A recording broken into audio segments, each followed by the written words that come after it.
So hi everyone. In today's session, let us try understanding what exactly symbols and panchakoshas are, and how exactly are they related to Mahavastu programming. So before I actually jump into this, let me start off with the basic understanding in helping you guys understand that there are four pillars as per Mahavastu. The first pillar being understanding the Panchatattva. The Panchatattva can also be told as the Pancha Mahabhuta or the five elements of nature. The second one being the effects of the 32 entrances as per Mahavastu. The third being understanding the 16 zones as per Vastu. And the last pillar of Mahavastu stands on understanding symbols and Panchakoshas. Now, if you followed me till here, you would be able to understand that these are the fundamental pillars of what exactly the entire Mahavastu concept lies, and even the design perspective overall also depends upon. But like I said, symbols and panchakoshas cannot be directly applied into a space. We have to go step by step process to understand. So the process of how it's done is first you have to see when you take any space or a house or if you have a plot. First understand on the first pillar. See whatever designing you have done if the five elements of nature, that is water, space, air, all of these five elements are balanced properly in the space. The second thing you'll be doing is understanding whether the entrances are provided at the proper zones and if there's no wrong positioning of any entrances in any of the not so good zones. The third thing you'll be looking at is understanding the placements of zones and where exactly areas or spaces have been allocated under these zones. If the proper placements are there, good. If not, see if remedies can be done. If not, no, see how you can move around with the spaces. The last thing to improve and make sure you have the most positive outcome from the overall design is once we complete all of these three, what you say, after you complete the first three pillars of understanding, last you will see what symbols or whatever figurines or whatever can be added and how the panchakoshas can be incorporated into your spaces. Now first let us understand about the symbols bit. Okay, the first symbol that we'll be talking about is a figurine of Kuber. So when you understand Vastu in detail, you will be able to understand the north zone of your house is actually related to money and opportunities because this north zone is ruled by Lord Kuber. Now, when you go into a mythological perspective, you will be able to understand Kuber is basically the god or what you say the king of the yakshas community, and these yakshas are basically the ones, or this group is basically the one who governs the entire universe's wealth and resources. One thing you have to know, these are spirit based, nature spirit based divines that are considered or prayed for. So here keeping a kuber figurine, especially the one shown in the figure, something similar to this in the north direction is going to give you a good amount of wealth generation and financial growth. But since, like I said, this is the worshipping of natural spirits, placing a deepam or worship with incense sticks and all is not generally considered. But yes, placement of a figurine of Lord Kuber in the north zone, which is linked to money and opportunities, is going to increase the amount of cash flow and wealth generation. The second thing we'll be talking about is a figurine of a lion. So again, when we talk about a lion, the first thing that actually comes into our mind is understanding powers or attributes associated like power, self-confidence, protection, etc. So keeping this lion statue in the northeast zone is actually going to give you protection from health issues and all that. It's going to help you get more self-confidence, build more self-confidence and stuff like that. And the best positioning of placing this brass lion is on or is in the northeast zone on the floor. And make sure only for this particular thing the lion is placed in the proper zone, that is a northeast zone, but is facing towards the center of the building. Okay. The next thing we'll talk about is the Ashoka pillar. Like you guys know, this is one of the most important governmental figures that you can see. So Ashoka pillar is a representation and kind of showcases the governmental departments. So one of the best places to actually keep this is in the northwest zone, because what happens is your northwest zone is basically dealing with savings, bankings and all that opportunities, and having this in the northwest zone is going to give you exceptional support and results of getting promotions or recognitions or government favors or anything that's going to help you out. Best places where to avoid is anywhere from your south zone to your southeast zone, because these will actually act as a counteract and kind of have a lot of negative repercussions, like it might cause a lot of prosecutions, fights with the government officials or departments, stuff like that. The next thing that we'll talk about is the sun. Now, sun is something that is very intense. Sun is something that is full of power, that is full of fame, vitality. It showcases success, fame, authority, right? And one of the best places to keep a, what you say, a symbol of a sun is in the east zone, because east is the direction of where the sun rises, and this is told to be the best zones to keep it. The best positioning of keeping this sun symbol is 7 feet from the floor. That is basically 7 feet from the floor height. You will keep this sun symbol, and make sure that the expression of the sun is something that is peaceful and gentle and not something that is angry, because that would kind of manifest into the space which you wouldn't want. So keep something that is smiling, gentle, and a gracious smile with at the same time is a manifestation symbol of a sun. Okay. The next thing that I want to talk about is a sword. Now, I'm sure this is something that you would see in many palaces. Even today, if you go to multiple palaces in India itself, there's a wall dedicated where they have all their ancestral swords and all that things. And as per Vastu, the best place to actually keep these swords and all is, in the east northeast zone. Apart from that, one other thing that I want to mention regarding this sword is the sword is basically a representation of authority, of courage, of victory, of fighting, of protection, right? And when you look into all this, at the end of the thing, when you go or use a sword, it is basically going to go fight a war and to come out victorious out of it. So if you want to have victory in terms of increased profits or getting good contracts, or if you want to win political battles, court cases, this is one of the best things that you can keep to actually increase its efficiency. And like I said, if you have a court case or anything, one of the best places to keep this on the walls is in the east northeast zone. The next thing that I want to talk about is the Kamadenu cow. Now, when you understand Kamadenu cow from a mythological perspective, there's a story that revolves around it that I'll just quickly run through.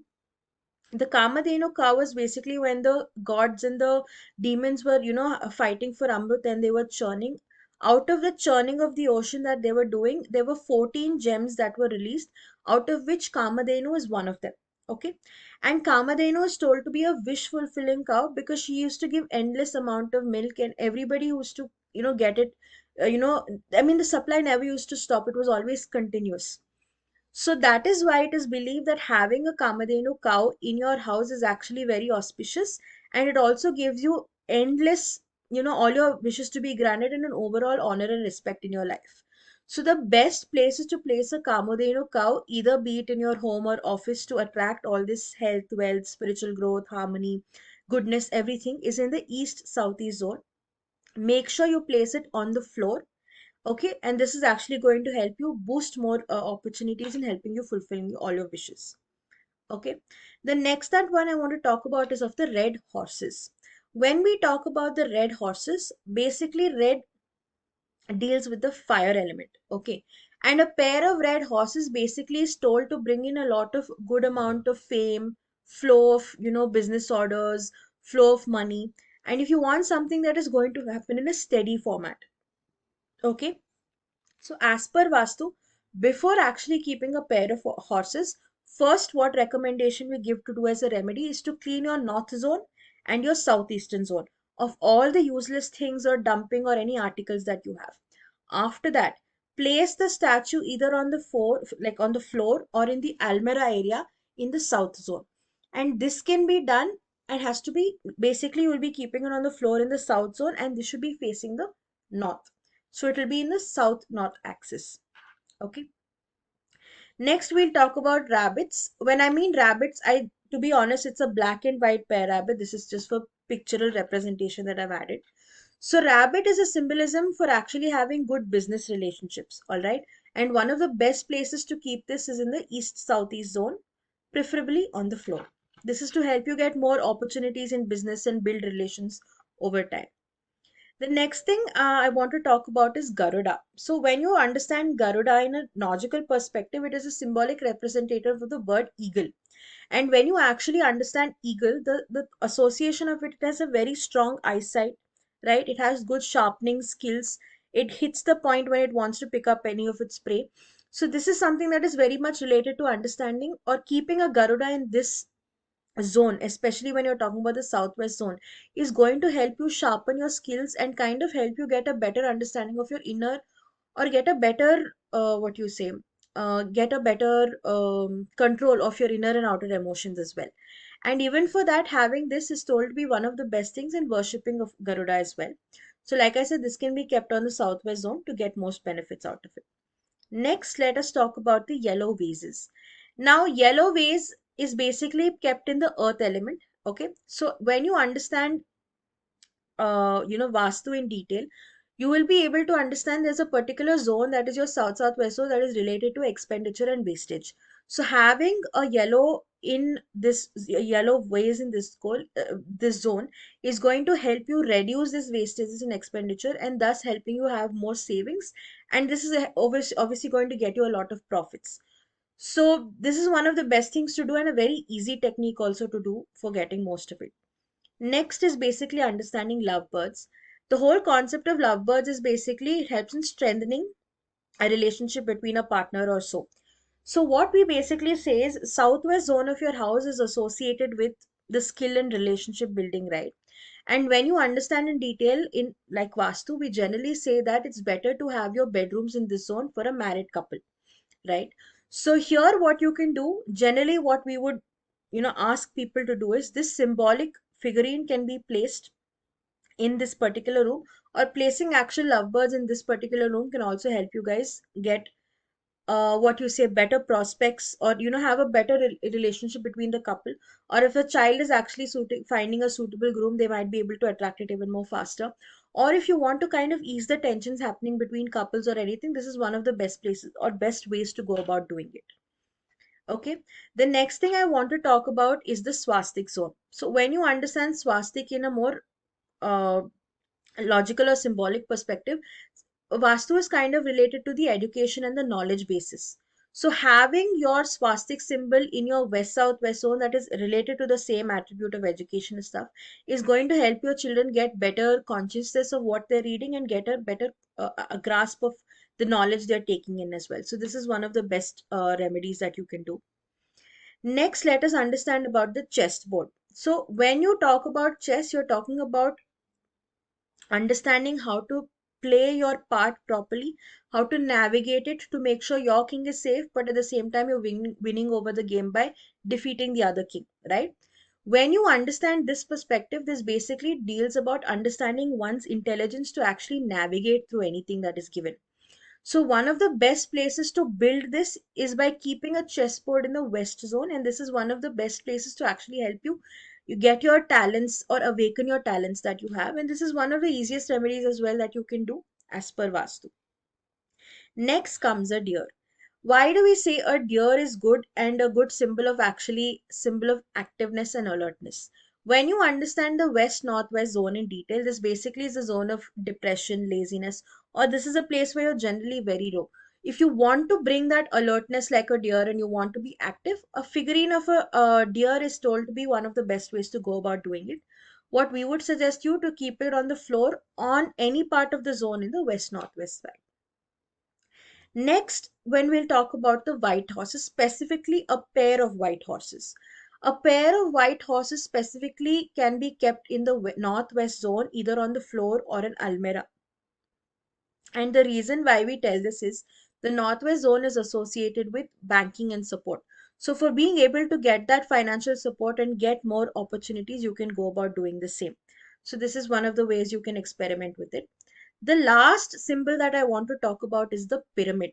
This is one of the most useful, but one of the most powerful symbols or figurines that you can actually place in a space to get the maximum benefits.